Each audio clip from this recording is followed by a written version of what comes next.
Aujourd'hui, j'ai décidé de vous parler d'une marque dont on ne parle pas assez à mon goût.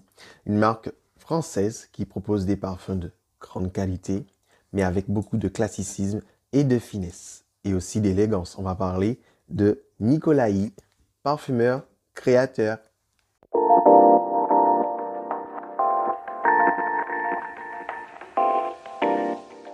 Mes chers camarades légionnaires du parfum, j'espère que vous allez bien.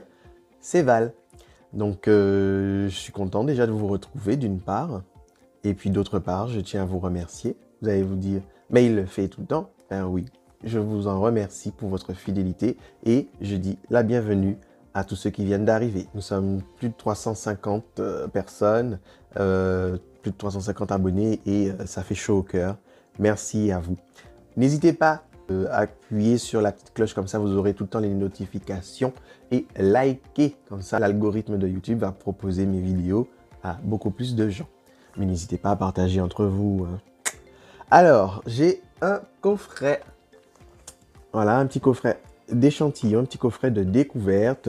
Il doit rester, je crois qu'il y a un échantillon dans mon sac quand je pars au boulot et tout. J'ai fait une petite sélection, ceux qui m'ont vraiment plu. J'ai décidé que je devais vraiment... Ah ouais, il fallait que je vous en parle. Donc déjà, la marque Nicolaï, qu'est-ce que c'est? Donc c'est par rapport à la créatrice, qui est Patricia de Nicolaï. Patricia de Nicolaï est une parfumeuse française. Elle est à la fois membre du comité technique de la Société française des parfumeurs. Elle est présidente de l'Osmotech, que je vous ai présenté dans la vidéo précédente. Je vais vous mettre le lien, c'est là ou là, juste au-dessus, pour ceux et celles qui n'ont pas encore vu ou entendu ce qu'est l'Osmotech. Et aussi, pour finir, elle est la co-créatrice de sa propre marque de parfum, Nicolaï, parfumeur créateur. Donc, c'est une dame qui est née le 5 décembre 1957 au sein de la famille Guerlain. Et oui, il s'avère qu'elle est l'arrière-petite-fille de Pierre Guerlain et même la nièce de Jean-Paul Guerlain. Donc, après des études de chimie, Madame Patricia de Nicolaï intègre l'ISIPCA, l'école de parfumerie qui est située à Versailles. D'ailleurs, c'était dans l'annexe de cette école que j'ai été. L'Osmotech est une annexe de l'ISIPCA. À la suite de ses études à l'ISIPCA, de 1982 à 1984, elle sera parfumeur junior chez Florascent. Et de 1984 à 1989, ça sera chez Quest International, qui aujourd'hui s'appelle Givaudan. Et en 1988, du fait de l'omnipotence et de l'omniprésence du marketing, dans le process de création de parfums, ça va la lasser. Elle en aura marre, pour dire les choses, et elle va décider avec son mari de se lancer dans la création d'une marque de parfum. Voilà, un pari fou, créer leur propre marque. Elle recevra le prix SFP de la Société française des parfumeurs, le prix du meilleur jeune parfumeur créateur pour son parfum intitulé Number One. Et notons qu'elle est la toute première femme lauréate, d'accord? Ce qui n'est pas rien. Et donc, en 1989, Madame Patricia de Nicolaï et son mari Jean-Louis Michaud vont lancer la marque Nicolaï, créateur de parfums. La ligne directrice de la marque, c'est des parfums nés de pensée libre, des matières riches et de grande noblesse. Et surtout, pas une once de contrainte marketing. Donc, il est évident qu'à l'époque, la parfumerie de niche, ça avait vraiment tout son sens. Et puisque c'était méconnu du grand public. Donc, tout ce qui est de la gestion, de la production, de la création et même de l'agencement des boutiques, ça sera une affaire familiale. Et on compte plusieurs boutiques parisiennes, mais aussi à travers le monde, Londres, Dubaï, Shanghai, même Moscou. En 2007, Madame Patricia de Nicolaï recevra le titre de chevalier de la Légion d'honneur en tant que femme parfumeur, créateur à la tête de sa propre marque. Son deuxième fils, Axel de Nicolaï, sera nommé directeur général de la marque.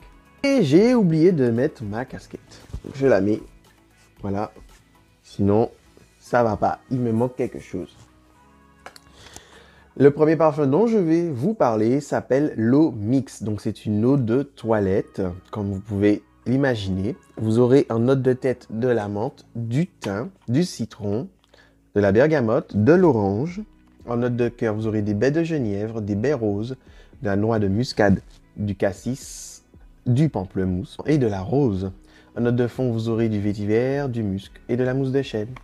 Donc c'est un parfum qui fait partie de la famille des spiridés floraux épicés. Donc, comme je vous ai dit, c'est une belle eau de toilette. Mais si j'ai décidé de vous en parler, c'est que ça vaut le coup. Donc je vais commencer par dire que je trouve qu'il est plus masculin que féminin. C'est une belle fragrance qui va se magnifier sous les fortes chaleurs, qui va se magnifier sous une peau transpirante, sur une peau qui a besoin de respirer, qui va ressentir la forte chaleur environnante. Ça va clairement transparaître, ça va vraiment se sublimer, waouh, ça va exploser. Ça, je le sais. Il n'y a pas à dire, ça va être juste magnifique. Ça me rappelle les belles eaux de Cologne, les toutes premières. J'ai eu la chance de pouvoir, à l'Osmothèque, découvrir vraiment la quintessence, la toute première eau de Cologne. Et je comprends maintenant, je comprends tout ce qui en découle. Donc, et là, vous voyez, c'est ça.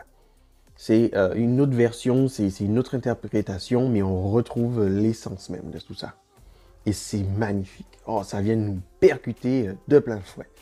Donc c'est un départ juteux d'agrumes, d'une fraîcheur à tomber à la renverse, avec un bel accord vibrant de mousse de chêne.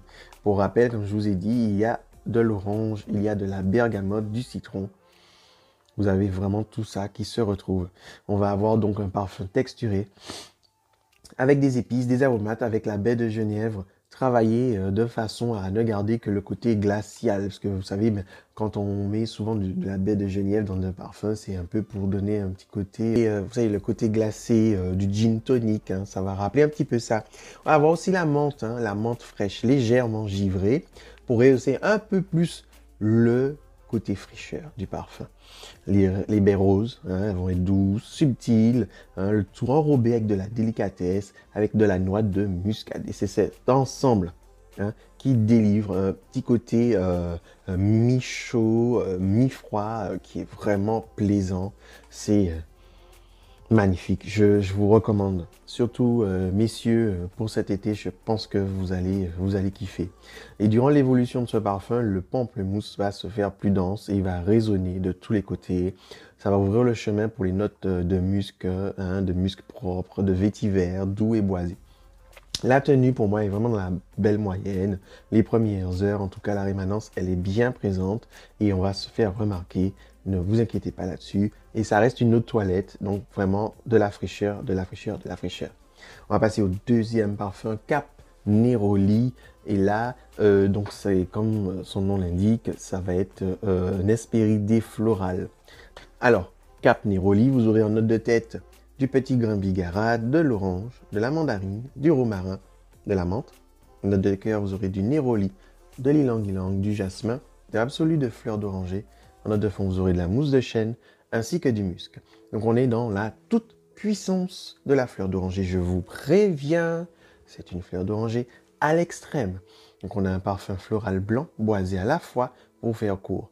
On a le bigaradier, sous toutes ses coutures dans ce parfum, parce que je vous l'avais déjà expliqué dans une de mes précédentes vidéos, tout ce qui tourne autour de la fleur d'oranger, du néroli, du petit grain, de l'absolu de fleur d'oranger, de l'absolu d'eau de fleur d'oranger, et même de l'essence d'orange amère, tout ça, ça découle d'une même source.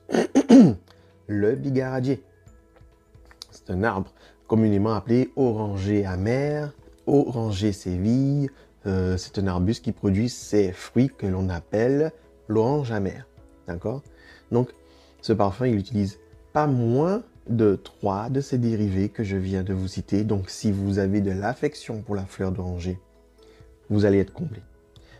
Et pour la première fois dans mes revues, je vous autorise à acheter ce parfum à l'aveugle.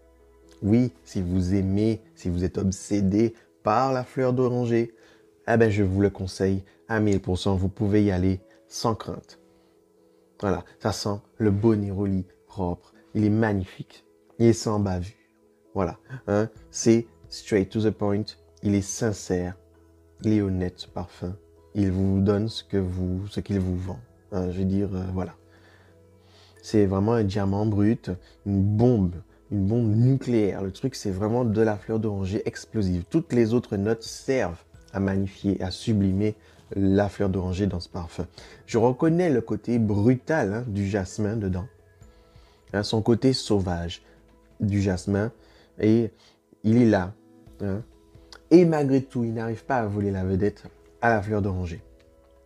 Il va juste ensauvager la fleur d'oranger un peu plus encore. Même pareil pour le musc hein, qui est dedans, ça va encore plus accentuer cette fois-ci la ténacité, la longévité. Et c'est juste une dinguerie. Donc voilà, unisexe. Hein. Il n'est pas plus féminin qu'un masculin, il est parfait unisexe. Donc Cap Neroli. Ensuite, troisième parfum, on va parler de New York Intense. Alors, New York Intense, en note de tête, vous aurez de l'essence de petits grains citronniers, de la bergamote, du citron, du thym, de l'armoise. En note de cœur, vous aurez du poivre noir, du clou de girofle, de la cannelle, de la lavande, de la camomille. Et en note de fond, vous aurez de la mousse de chêne, de l'absolu de fève tonka, du styrax, de l'encens et du musc. Alors là, c'est une fougère. Ça, moi, j'ai cru que c'était un chypré parce que la mousse de chêne est très forte. Ou plutôt l'accord, la molécule qui sert à remplacer la mousse de chêne, en tout cas, est très présente. Et ce n'est pas un chypré, c'est un fougère chypré, si on peut le dire, un fougère mousseux, d'accord? Vraiment, l'accord fougère, c'est quoi? Fougère, quel est l'accord pour avoir une fougère? Normalement, il faut de la bergamote, il vous faut de la lavande, il vous faut de la mousse de chêne ou de la mousse tout court d'arbre. Il vous faut un peu de coumarine de fève tonka, kiff, hein, et il vous faut aussi des notes de rose, donc ça peut être du géranium ou de la rose, et puis un peu de vétiver aussi. Voilà, mais en tout cas, dans ce parfum, ce qu'on va retrouver, comme je vous ai dit, c'est la lavande, la bergamote, la mousse, hein, et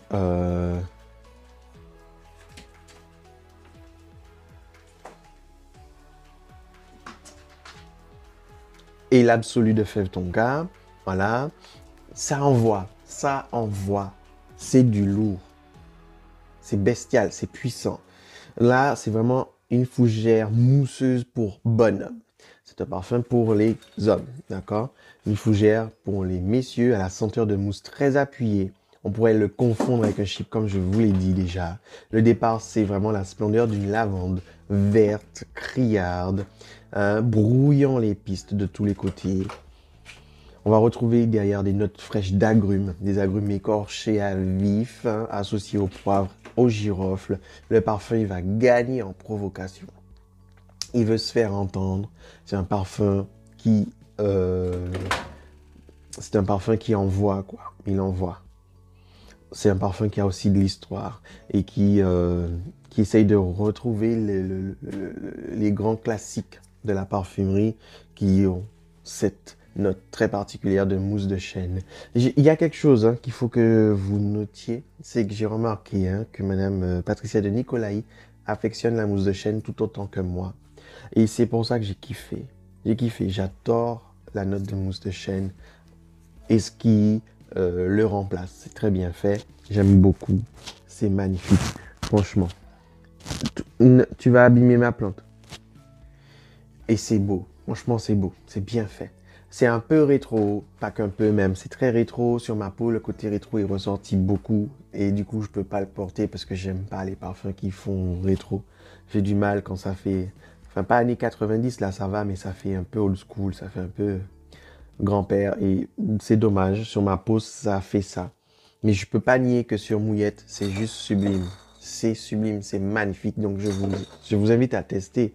Peut-être que ça ne fera pas cet effet old school sur vous. Je l'espère en tout cas. Il a une très belle tenue, une très, très belle rémanence, clairement. Donc voilà. Moi, je vous dis, si vous aimez en tout cas les fougères, mais qui ont quelque chose qui ressort du lot avec un petit côté rétro, peut-être que vous allez kiffer. Hein. On va passer au quatrième parfum, Baikal Leather.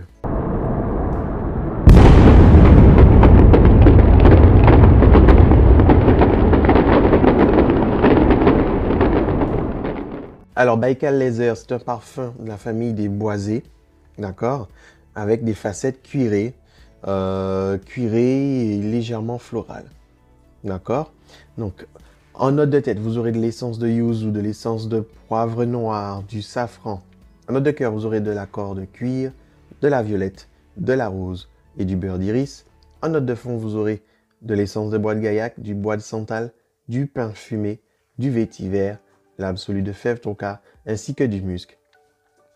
Alors, outre le fait qu'il y ait un accord de cuir qui est magnifique, hein, attention, il est sublime, hein, très bien fait, le départ, il va s'ouvrir sur une note d'iris épurée, étirée même, je dirais, étirée, hein, qui va le rendre encore plus accessible, plus abordable que d'habitude, perceptible quand même. Je pense que quand on a l'habitude de sentir l'iris, on la retrouve bien comme il faut. D'accord? Cet iris est en juxtaposition avec le cuir. Lui, il est très présent. Le cuir est clean. C'est un cuir semi-brut, mais neuf. Hein. Je ne sais pas si vous voyez. Il n'est pas vraiment d'un, mais presque. Oh, c'est juste... Oh, j'adore. Et là, vous voyez, c'est dosé comme il faut. C'est dosé subtilement. C'est magnifié de façon très intéressante. C'est même inattendu parce qu'il y a une petite note de pain qui vient corser l'ensemble là. C'est génial. Clairement là, c'est un parfum qui va nous offrir des notes, des accords très intelligents, de façon vraiment intelligente. C'est là que le nom du parfum justement va prendre son sens parce que ça fait référence au lac Baïkal. Le lac Baïkal qui est un lac de Russie qui est situé au nord de la Mongolie. C'est un lac qui est classé au patrimoine mondial de l'UNESCO depuis 1996. Et voilà, donc c'est le lac le plus profond du monde. Ce parfum, c'est un peu une interprétation. Une interprétation d'une excursion en direction autour du lac Baïkal avec sur soi des vêtements en cuir pour se chauffer, pour être vraiment protégé du froid. Et puis, cette odeur de pinède, cette odeur de cuir, cette odeur, ce mélange des deux, c'est juste à tomber. Et puis, le côté boisé, qui donne du caractère, qui donne un côté couillu, il faut le dire. Hein. J'adore. Voilà, c'est vraiment une belle interprétation. Le bois de gaillac, il est baumé, épicé un peu, hein, un petit côté fumé aussi. Ça va chauffer la fragrance et ça va pas s'arrêter là parce qu'on va avoir la rose aussi, hein, qui va travailler sur son côté boisé. C'est rare qu'on travaille le côté boisé de la rose et là c'est le cas. Ça va être assez vif. Ce n'est pas une rose à l'ancienne, c'est une rose moderne, une rose tendance, d'accord?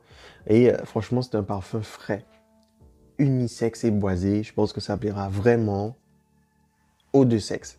Donc vraiment, moi en plus, je vais vous dire, c'est un coup de cœur. J'ai kiffé ma race. On va parler du prochain parfum qui s'appelle Number One. Alors Number One, floral blanc excessif, d'accord? Avec des nuances par-ci par-là, d'épices un peu, toujours la mousse de chêne. Je vous ai dit, elle adore la mousse de chêne et moi je kiffe. Ah, j'adore. On va s'entendre, Madame Patricia de Nicolaï et moi. En note de tête, vous avez de l'absolu de cassis, de l'essence de bergamote, de l'essence de galbanum. En note de cœur, vous aurez de l'absolu de tubéreuse, de l'absolu de jasmin, de l'essence d'ylang-ylang, de l'essence de fleur d'oranger, du beurre d'iris, de l'absolu et de l'essence de rose. Ok? Et en note de fond, vous avez de l'essence de bois de santal, de la mousse de chêne et du musc. Alors, à l'attaque, c'est une tubéreuse très expressive, puissante, qui transperce, qui tabasse, qui frappe, qui casse des gueules.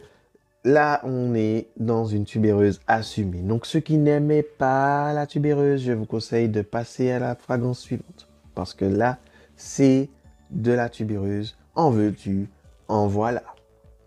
Elle transperce, il y a son camphre naturel, elle embaume toute l'atmosphère, elle est là, elle ne s'excuse pas. Et moi, j'aime ça. Et vous le savez déjà d'ailleurs. Vous savez que je kiffe la tubéreuse. Là, sur ma peau, quand je l'ai testé, j'avais en plus de tout ça, une facette savonneuse et chic qui a commencé à se développer, à sortir du tout, que je ne retrouvais pas sur la mouillette, je vous jure. Un aspect savonneux et bien ressorti sur ma peau. Une touche de savon classique ancien. C'était très bien amené, hein, qui fait écho au grand classique de la parfumerie française d'ailleurs. Attention, hein, comme je vous ai dit, c'est une tubéreuse franche du colis. Et je peux vous dire que Madame Patricia de Nicolai n'est pas allée de main morte. J'ai retrouvé aussi une facette verte. Hein, pas chlorophylle, pas sève de plante, non, mais côté vert floral. Et c'est grâce à la note de galbanum. Le galbanum, comme je vous avais déjà dit, c'est même côté sur l'aspect religieux, ça faisait partie des plantes que l'on faisait brûler, hein, qui permettaient d'enfumer, hein, en offrande à Dieu. Donc c'est pas rien. J'ai retrouvé aussi un côté lacté. Mais dans la progression, hein, au bout de plusieurs heures, pas tout de suite, pas les 2, 3, 4 premières heures, non. C'est vraiment le santal, hein, qui a fait ça. C'est le santal avec son côté lacté qui s'est dévoilé plusieurs heures après, hein, et j'ai trouvé ça génial, quoi. Je kiffe, je ressens, je resniffe. C'est puissant, mais j'adore. L'association de la tubéreuse et du santal, génial. Et comme je vous ai dit, hein, Madame Patricia de Nicolai, si elle peut mettre de la mousse de chêne, elle en met. Et elle en a mis. Et c'est trop bien. C'est vraiment une fragrance redoutable pour les femmes qui aiment la tubéreuse et puis qui ne s'en cachent pas et qui l'assument. Et moi, je vous dis, allez-y, franchement, mesdames. Hein. Et pour rappel, mes camarades légionnaires du parfum, c'était en 1989 que Madame Patricia de Nicolai avait remporté un prix pour ce parfum. J'ai pas retrouvé l'iris, j'ai pas retrouvé la rose. Donc si par hasard, vous avez retrouvé l'iris, vous avez retrouvé la rose dans ce parfum, s'il vous plaît, dites-le moi. J'ai envie de savoir, est-ce que c'était au début, c'était au milieu ou à la fin? Et le prochain parfum, c'est Musc Intense. Wow, c'est une dinguerie. Là, c'est du musc. Je peux pas dire autre chose. C'est un musc légèrement fruité, d'accord? Un musc de caractère. Donc on a en note de tête de la poire et c'est tout. En note de cœur, vous avez de l'absolu et de l'essence de rose, de l'œillet, de l'absolu de jasmin. En note de fond, vous aurez du musc, de l'essence de bois de santal et de l'ambre. Donc c'est un parfum qui sent bon, la crème pour le corps, le propre, une odeur de produit de beauté de luxe, hein, mais puissance 1000. La senteur, elle est vive, elle est intense. C'est une senteur qui rappelle le moment où l'on se met de la crème sur la peau juste après le bain ou la douche. On va retrouver une note de rose, délicate, vraiment, vraiment. Ça va pas frapper, seuls les nez avertis vont reconnaître la touche de rose. Mais vous inquiétez pas, c'est pas un parfum à la rose. J'ai retrouvé le santal et il se marie parfaitement avec cet aspect crémeux. Il fait vraiment, il ajoute, enfin oui voilà, il en rajoute. L'aspect crémeux revient encore plus, d'accord? Ça va appuyer, être enveloppant. C'est un parfum cocooning, rassurant, duveteux avec une forte aura. Vous sortez de la douche, vous mettez ce parfum-là, vous étiez déjà propre, vous allez vous sentir encore plus propre. Vous allez être réconforté. Vous allez vous sentir bien. Vous allez vous dire, vraiment, cette journée de merde, je me suis bien lavé là, elle est derrière moi cette journée, c'est fini, j'ai tout enlevé là, toute cette sensation de mal-être, voilà, je me sens pas bien, j'ai passé une journée pourrie, j'ai pris une bonne douche là, je mets Musc Intense de Patricia de Nicolai et je suis refait ou refaite. Je vous jure, ça vous fait cet effet-là. Donc voilà, c'est de la puissance, c'est un musc clean, c'est un musc profond, sans commune mesure et qui fera tourner les têtes des gens qui adorent le musc. Vous aimez le musc, vous allez kiffer ce parfum. C'est vraiment un musc, comme son nom l'indique, intense. Il écrase tout le reste, mais c'est pas pour déplaire. Quand on veut cet effet-là, on va pas s'en plaindre. Voilà. Certes, il est linéaire, ce parfum. Oui, il est linéaire. Mais c'est ce qu'on veut, c'est ce qu'on veut. Si on veut sentir le propre, on veut cet effet-là, on n'a pas besoin qu'il ait plus de nuances. Vous voyez ce que je veux dire? Donc, vous pouvez y aller, vous pouvez foncer, testez-le, vous verrez, vous allez kiffer. Mes chers camarades parfumistes, voilà, c'était ma petite revue sur les parfums de la marque Patricia de Nicolaï. Enfin, Nicolaï, parfumeur créateur. Voilà, mes chéris, j'espère que vous avez apprécié. Abonnez-vous, s'il vous plaît, et likez, ça me fera plaisir quand même. Si vous avez aimé, likez, c'est la moindre des choses. Likez et partagez. Et appuyez sur la cloche, comme ça vous aurez les notifications. Et ça sera tout pour aujourd'hui. Donc, je vous souhaite une très bonne semaine, un très bon week-end. Parfumez-vous bien, testez sur peau et n'achetez pas à l'aveugle, sauf pour Cap Neroli. Ciao.